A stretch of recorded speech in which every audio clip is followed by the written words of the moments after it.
Thank you, Frans, for inviting me. This is a really exciting symposium, and I'm really happy to be here with the distinguished colleagues. And so far, it's been interesting, so it can only be worse, of course. I have a bit of a cold that might explain part of my strange voice. The other half is my Göteborgian accent, which cannot be removed easily. Who knows? Modern filters, maybe, can improve it. So I'll talk about noise maps, and I'll bring up some of my own and some of other people's, and then I'll try to take in the perspective of all the people who's not here, the general public and their problem with noise maps and our problems with noise maps. So what is a noise map? Well, it's a map of the noise. So and that's no mystery. It's essentially some kind of flat representation of how the sound field varies. Typically, it comes from either calculations based on physical laws and physical calculations, or they can be based on empirical models developed by many measurements and then trying to make a models out of that. And then, of course, you want to make the noise somehow visible. And there's a few dimensions to the basic idea that I'll try to explain first in my presentation. So this, we've already talked about it and seen it, so this will be a short presentation. It's a, what do you call it, a drip tank. It's a dipping a point in the water, and this is an illustration where the edges of the tank are slopes to try and remove the outgoing waves, and they want to look at interference between two sources here. So it's like a physical experimentation. But of course, I'll steal some of your photos for my next presentation, which is also a way you can do it. So this is a way of visualizing the actual physical process. There are other ways of doing that. This is from my PhD studies that I did. So it's essentially to the left, we have the same situation as a point dipping in the water, so it's a point source. And then the audio, the pressure waves, the dark passages are low pressure and the lighter ones are high pressure, and it moves away from the point source. But then if you enclose the source in a closed space, you'll get some kind of resonance phenomenon. So instead of moving away, you will form a standing wave that can be seen as being adding up all the waves. If you combine those together mathematically, you get something like in that picture, where you have a free wave coming and then some kind of cavity. In this case, it's a courtyard. So it's a courtyard between two buildings, and then the energy will go into the courtyard. And then in the final step, we did two courtyards. It's kind of difficult to see here, but the source is in the left courtyard, and then it propagates to the right courtyard, where the sound is very weak and therefore pretty blue and difficult to see here. But this is the kind of visualization that comes natural to the scientist or the engineer. It doesn't really say what you hear. It just shows the waves. And it's only for a single frequency. So that would be a pretty boring soundscape if we had to listen to just a single frequency. Even worse than visually, where we only see a factor 2 between red and blue, which is so small in comparison to sound. So what we typically do is that we take all of our measurements, not of the actual sound waves, but of the energy in them, or the perception of them somehow. And we try to make a map of that. And then we get into all the classical mapping complexities. How do you make something that varies over space on a flat surface. One way of doing it with contours or simply with numbers, so write the number on the map. Another way is to use some kind of symbology. The symbology I stole here is from a program where you can use some kind of speed gauge to give you a visual indication. But of course you could use the size of symbols or the color of symbols, or you could take the next step to what we have in the left corner, which is a third dimension. So instead of just using color in this case, this is a population density map. So white is low population, red is high. We've also added a stapel, a rod, which height corresponds to the value. So if you present a map like this to the public, maps of that type, of the contour type, or maybe the easiest to understand in terms of if you want to look at your building, how high is the level? Things like third dimension makes it complicated, of course. Then you'll have to interact with it somehow and see maybe behind where you're situated or so. Makes it a bit more complex to hand it out to the public. So this is an official sound map from Gothenburg. You recognize it? Yeah. So it's a number of streets, and then the buildings are here made black. So the official building contours are filled in by me, black.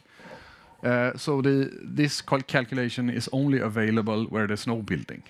So it's like an outdoor traffic noise calculation, where the colors corresponds to higher levels. So the more red, the higher the noise level in this map. But it has several information problems. One of them is that mostly what you see is not space where humans typically stay. So if you remove all the road surfaces, for instance, maybe you get something more realistic.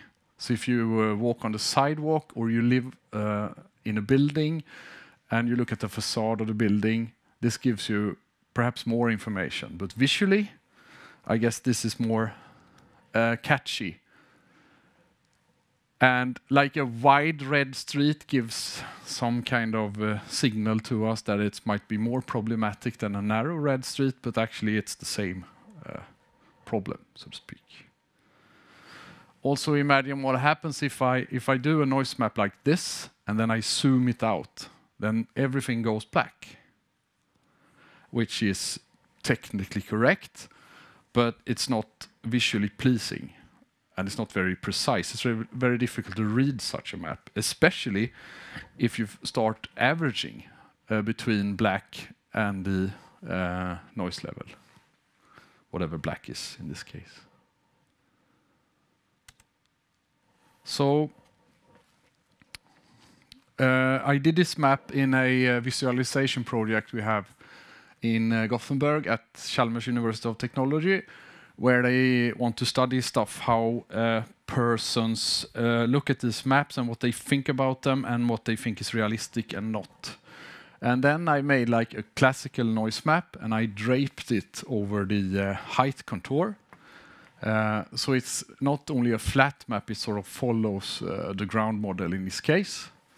And that is something that people think is helpful. They see this as more realistic than if I had made it completely flat.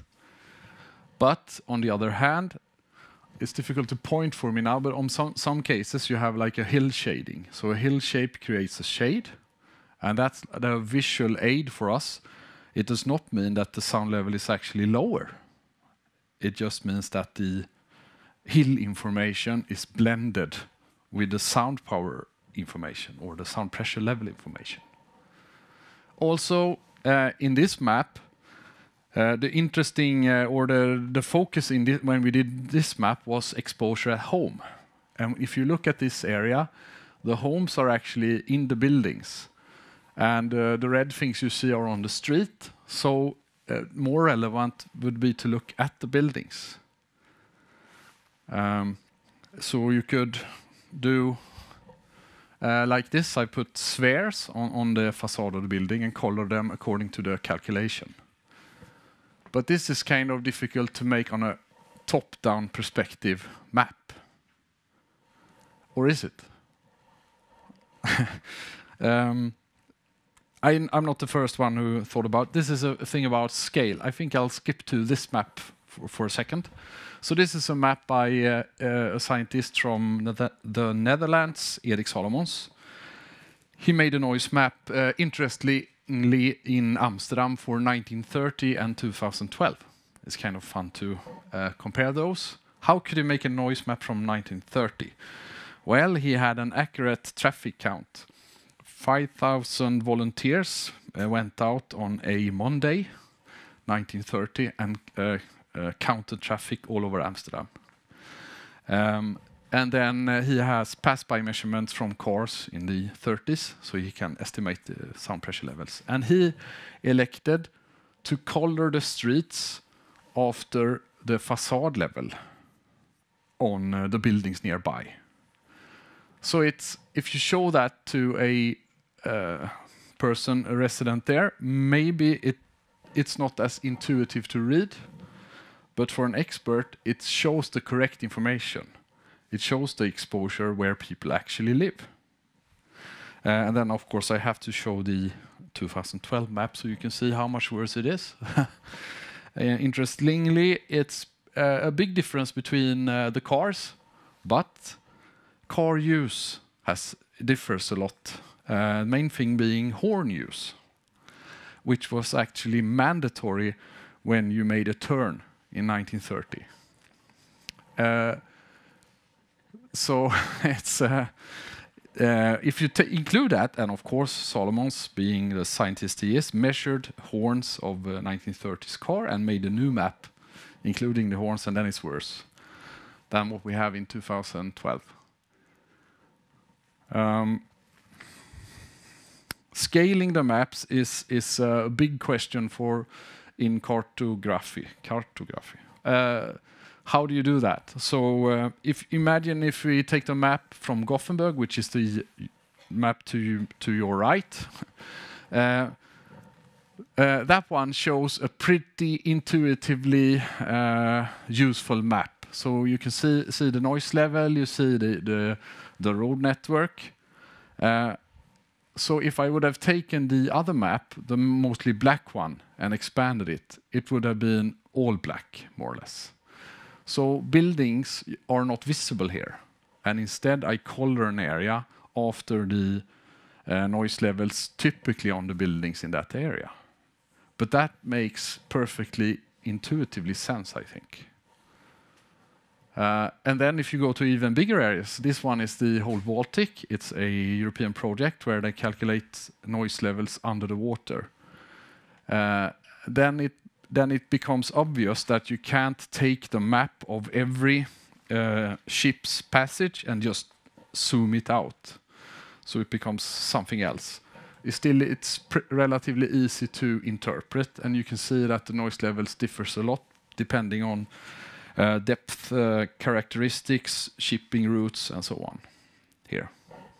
And actually the salinity layers of the waters and so on. So to make the map here on the right, I can't take the detailed map and just make it bigger. That's, I think, is the key take-home message. And then a favorite hobby of mine is to try and connect what we typically use on noise map to what we typically use for communication with politicians and so on. Our statistics, our exposure tables, number of people estimated above a certain level and so on. So I made this very simple demonstration. So this is some kind of noise, for instance, from a railway.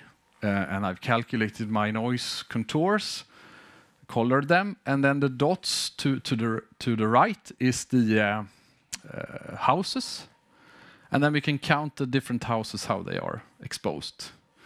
But we can also make it one step more complicated and look, for instance, in Sweden and Denmark, we have, depending on the noise level, we estimate different social costs or health effects of noise. So the more red, the higher the cost in this case.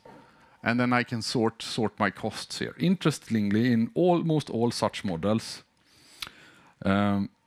low exposure areas are really important anyway, because they are typically very much bigger. So there's a lot more people living in the green area than in the red. And if you look at this from the map, it might be obvious to do something to save the red ones. But if you're looking at it in the that one, and you're a politician and you want to save money, you want to do something about the green ones, which are the big cost. I wanted to say a few words about this map. This has been a study been done here. This is a noise map when they built a new, or they renewed an airport, the Minneapolis-St. Paul International Airport.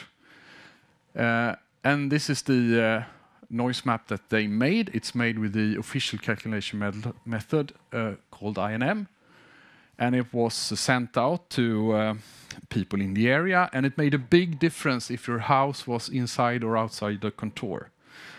If you were inside, you might be eligible to different measures to reduce the noise, but you might also be prohibited in building new buildings or adding stuff to your house. So more or less how it works in most of the world.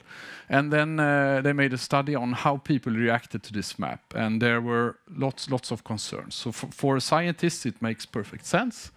It's like where the flight paths go, and the typical wind direction determines the typical start direction of the aircraft. We get those corridors.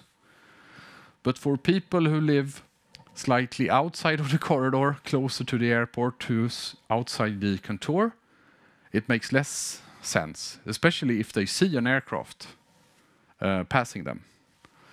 So many in the public had the notion that, oh, it's a fun play tool for the engineers, but it's not real. The noise map does not reflect reality. And if you take measurement points, which they did, a lot of them, it typically fits pretty well, but not the public's sense of it. And I should mention something that's kind of important to me, that there's like no artistic freedom when you make such a map. So when I do a noise map, I follow the calculation method. And if I see something that I would like to adjust, then it's cheating, right? And if I do that, I get fired. But I think that's many times what people think is needed. Like, why is there a small point there? Should it really be that? So on. Is it fair? This is another noise representation that we recently did. It's a Lego. Oh, sorry. Maybe I shouldn't say that. It's a block building exercise where the black stuff is a road, the gray thing is a noise barrier, and the colors of the pieces made by a famous Danish company represents the noise level on the facade of their house. And this visualizes the buildings, not the space around them. And this was an exercise for physicians in environmental medicine, and they really liked it and thought it was intuitive, and it was a good way to cheat them to learn maths without doing maths. So they can understand noise pipes better.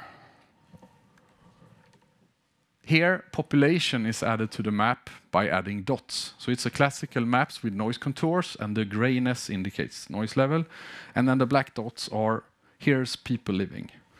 And that's really the next step in noise mapping. This is my take on that in Gothenburg.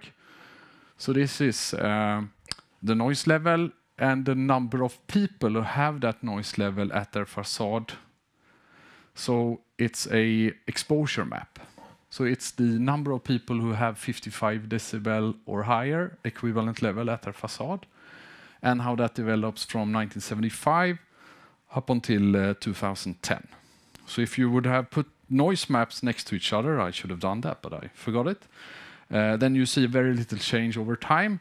But in this map, you see a relatively big change because we have more and more people in Gothenburg. So an urbanization process that's visible here, which has an impact on exposure. And this is a map from the good old days. Is it accurate? Probably not.